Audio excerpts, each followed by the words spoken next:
gentlemen, I am Dark Xeno Knight, and this is Battlefield 4 Fridays. Now, I know what you're thinking. Hold on a second. We're seeing some kind of weird setup.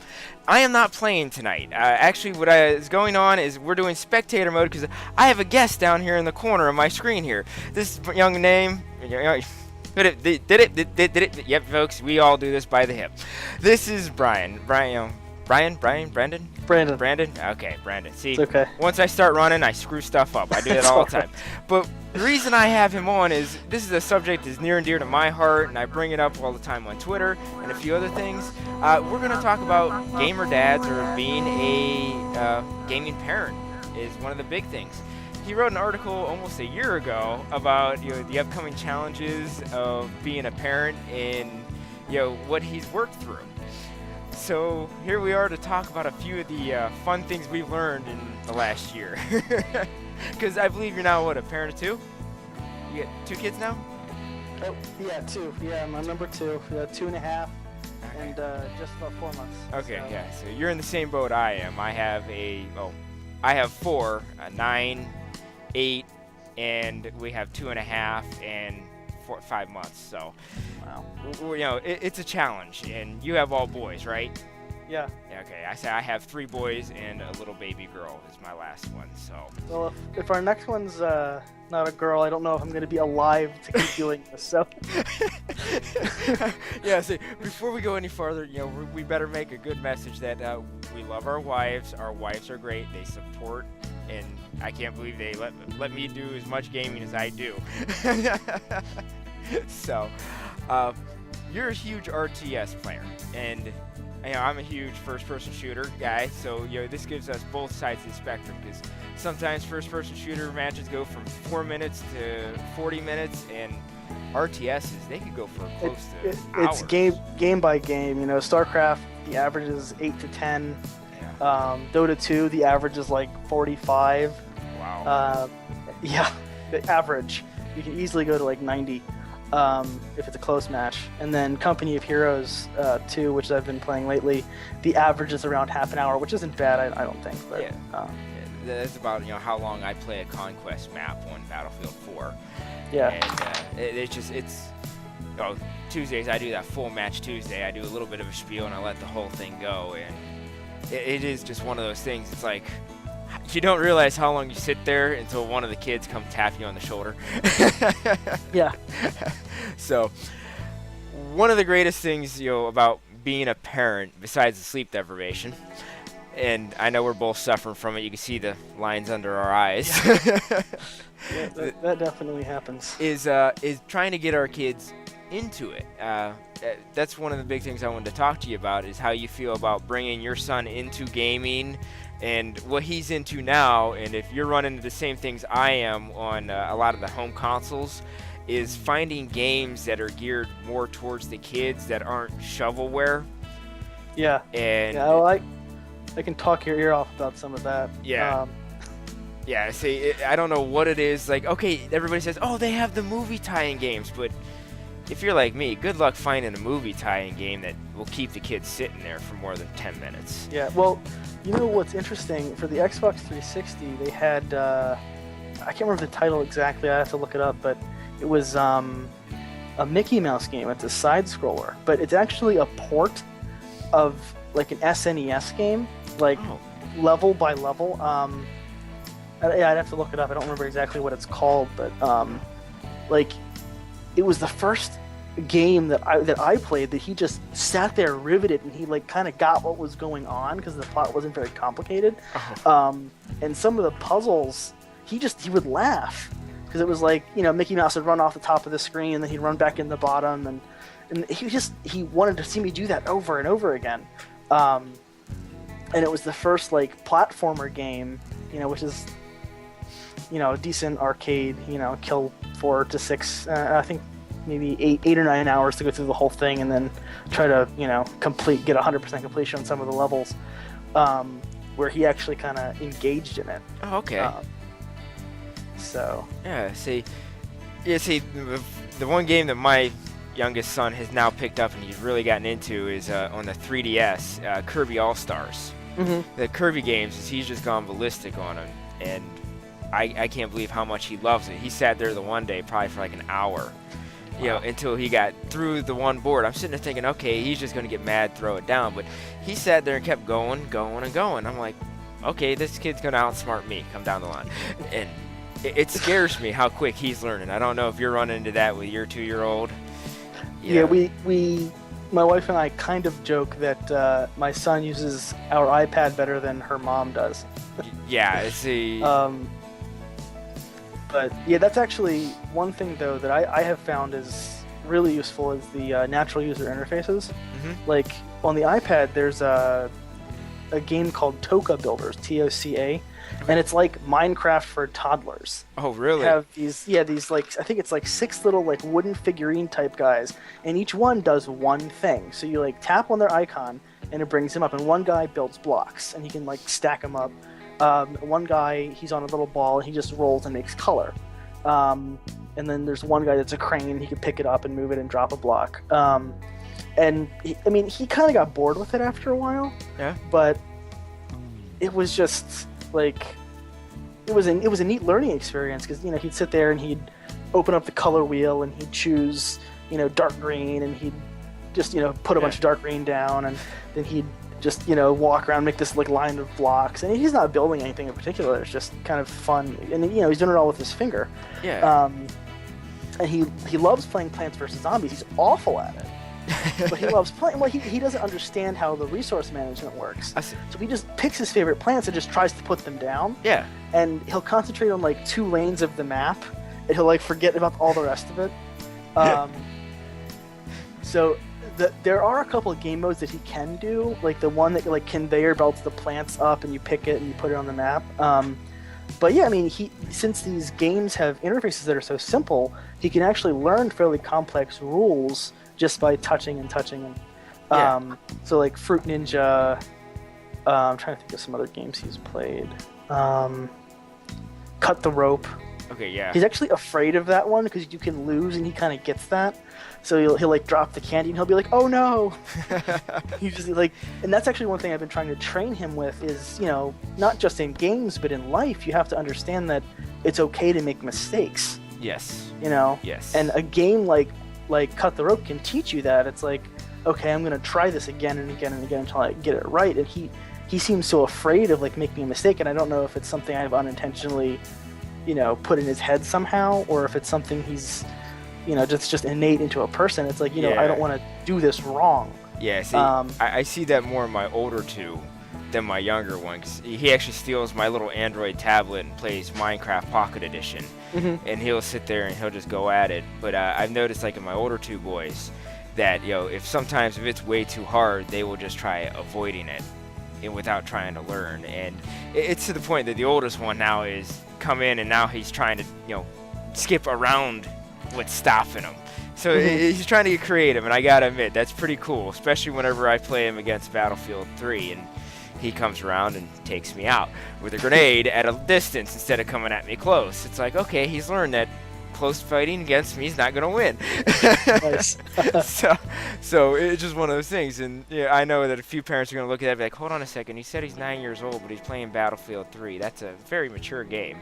Well, they have PCs right next to me, and the only time they play that game is if I'm in the room and I'm in the same match and in the same team, because luckily I have enough friends in that game and genre that they know that their 2 names, they'll take them under their wing, and they'll make sure that nobody messes with them. That's good. That's a big thing that I have a problem with online, and I'm sure you're going to start running into it because your boy's 2 and starting to get older. He sees you play, and he's going to want to sit there and try it. Right. And the problem is you can't control what others do online, which is the big issue. And we'll go down that one in the big banner behind me down the road in another video. So, I guess the really big thing, a few things, I jotted a few notes down, and does your wife game is the big question too. Well, you're a gamer. Does she sit down and game with sort you? Sort of. One thing I was going to bring up is in kind of a other side of the coin to the Mickey Mouse game. Yeah. My wife really likes the Lego games, like Lego Star Wars, Okay, yeah. Lego. The most recent one is the Lego Marvel Superheroes. Okay. And we noticed that when we were playing that, he would like flip out. He'd get really hyper. You know, he's 2.5, so Yeah. all of his entertainment, like the shows and the games, there's no violence. All the conflict is like, you know, Thomas the Tank Engine's like, oh no, Yeah. I screwed up my job today. Let me fix it. Yeah. But so watching even the cartoonish violence of like, you know, superheroes breaking things, he was like throwing things at other things, and I guess he wanted to like break things like on the Lego game. Yeah. He mimics what he sees, and we're going through this whole no phase with my my 2-year-old right now. So, and I blame that to Caillou. I don't know if you've ever watched that show. So, it's just one of those things. Am I back? Yeah, there you go. Okay. I accidentally I guess I was fiddling with the mic. Yeah, that's okay. It happens. To be truthful, I'm surprised my cat hasn't pulled my mic out. I have 4 cats in this house and a dog, along with 4 kids. Wow. It's a zoo. It's a zoo. It literally is. I am surprised I don't have white hair, and everybody jokes that I don't shave because I don't have the money to buy razors. But the reason I don't shave is because I don't want to freeze in the cold waiting for a bus. Yeah, we have guinea pigs. We've tried animals, but we just have hit the bad luck lottery with them. Oh, okay. We had a cat that pooped on the stairs. We had a dog that was had some sort of was he just super nervous. Yeah. So like he'd be fine all day, but then you'd come home, and if you'd screw up his schedule, he'd freak out and he'd like pee on everything. It was awful. Yeah, I understand that our dog was that way. She was a rescue dog. Yeah, And I think she was abused by men because she would freak out when I came home. But she was okay with my wife and the boys. Yeah, well, our dog had been abandoned. The family that owned him just left him when they moved. So he had issues being left anywhere. Yeah. So anyway, but yeah, see, you know, so kids, she plays like SimCity, The Sims, kind of more toward the casual end, but yeah. She loves like the day Arkham City came out.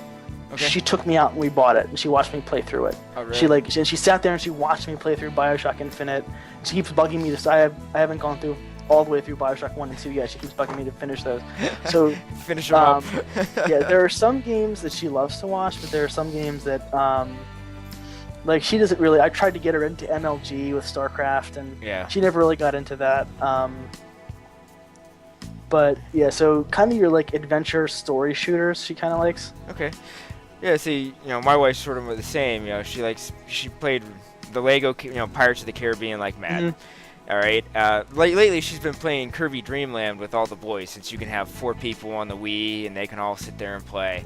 But before Quinn was born, would sit down and play Guild Wars 1. You know, before the second one came out, she had an account, I had an account. We'd sit here and play. But now that, you know, Quinn's around, you know, Squishy's around, the little baby. Right. You know, we don't get time to sit down and do that now because usually one of us is holding her while the other one gets time to walk away. And usually it's like 9 o'clock, 10 o'clock, I'm down at the PC, I'm holding her, so she gets like an hour or 2 away from the kids because my wife's a stay-at-home mom. You know, it's one of those things where, you know, she doesn't get any time away from any kids until I get home. Yeah, my wife too. You know? Yeah, it's one of those things where we try, like we're gone for 10 hours. I don't know how long, you know, we're gone for 8, about 10 that, hours. We finally come back. And time, of course, my wife jumps right into the kitchen. It's like, okay, well, try keeping the kids entertained for a little while. You know, I do something wacky, or the older 2 have something to do, so I take them to their sport, their scouting event, whatever. Yeah, so it's like you feel bad, and by the time you do get to sit down at 9 o'clock, you're like, okay, I can game, but I got a baby with me. You know? How many matches have you done in, you know, Company Heroes, StarCraft, where you actually did the whole match with a sleeping baby on your lap? it's probably about half of them, honestly. Every other. Every other one. I'll be in the middle of a match. This is the best. In the middle of a match, somebody will wake up. Yeah. Just check out the monitor here. Yeah. somebody will wake up, and I'll run up, I'll turn all the lights off, I'll run back down, and then I'll stand there, one hand on the mouse, one hand with the baby.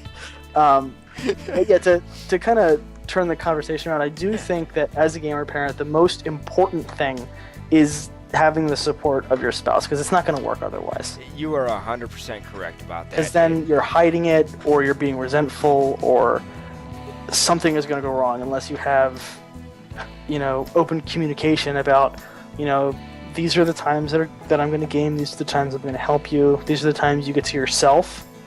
Yes. So I just think that's like the number one important thing about, fitting your hobby into the new situation.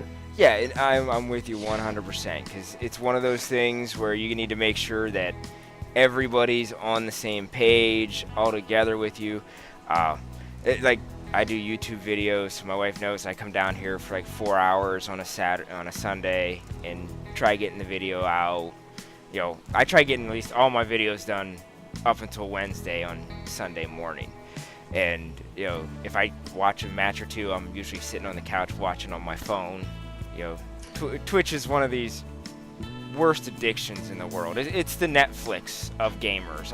It really is. I mean, honestly, I think up until recently, I was watching more commentated gaming than anything else. Yes. Like, I'll sit at work and I'll have YouTube open on the side, Yeah. or I'll try to catch some Twitch stream at like 5 a.m. Yeah, I'm with you, because my boss always laughs because my phone sits there, it's plugged in, it's running Twitch, I got a headset on, I'm doing all my other work, and he's like, I'd yell at you, but your work's done.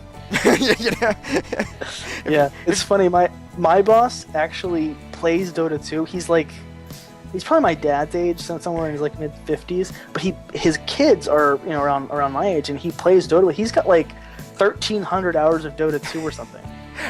See, that's great, because I'm like the youngest one in my group. The closest one's like 10 years older than me, so they all got kids and going to college now, and they're like, we don't understand you. I'm like the oddball of the group. I laugh at it, but it's one of those things that we fit our hobby in every little chance we can, and now that the kids are around, it's really interesting to see them pick up the game. I don't know how you feel. Like, I tried thinking back when I was a kid and thinking, okay, these games were coming out. Did I sit at the TV and look at that? Did I try to do what it is and get frustrated? And then just to see the utter joy of the boys when they complete something, to stand up, yell, "I got it!" I'm sure your son has almost thrown the touchpad or the controller, like, "Yeah, I got it!" when he finishes a level. It's just one of those things as a parent that you feel accomplished, that you've seen your child achieve something that you just said, "Here, let's see how you do." And it's one of those things. Yeah, sometimes for me it's more like a bragging thing. It's like, oh, my kid did, Yeah. Wow. Yeah, I think the first time my son played Fruit Ninja, he got like 100, and I was like, what? I said, hold on a second, he beat my score, I'll be back, honey. I think one of the... then of course the next 15 games, he just sat there and watched the fruit until the buzzer went off. Yeah. He was like, oh. Yeah, it's like, I don't know. It's just one of those things. I don't know if your wife has come to you and say, you know what, you're in trouble. And then you ask why, and she goes, do you know what your son did today? He sat there, he picked up the tablet, he logged in himself, he got to where he wanted. So he's remembering processing things. A couple of times, my wife, my son has uninstalled Plants vs. Zombies, in which my wife likes to play too. So all of her progress was just gone twice. Yeah. And she's like, she tried to hide it in the iPad, and he'll like find it somewhere. I gotta admit, that is the most funniest thing. Do you know what your kid did today? Must have done something wrong if you're calling him mine. Yeah. It's one of those things to sit there and be like, okay, how did he learn it? How do you go about telling him not to do it? Yeah. and just, ladies and gentlemen, thank you for watching part 1 of our gamer dads or gamer parenting talk. I say this is actually going to be 2 episodes. Tomorrow the video is going to be uploaded. I have to apologize again at the beginning of the video for messing up Brandon's name. I say he's going to pick on me for a long time about that. So please tune in tomorrow for the second half of this. This is about an hour-long recording. That's why I split it up the way I did. So tune in. Let me know what you think. Add to the discussion. It's always great to hear about other people that are out there, or even people that are going to be, parents, how they feel about, questions, concerns that are going around, in the whole thing. Because for guys, there's really not much out there for help, and us gamers like to help each other. For moms, there's a bunch of baby boards, birthing boards, stuff like that. So definitely, ladies, if you're watching this, check that stuff out. Dads, if you're going to be worried about something, send us a message. Mr. Brandon's information is below.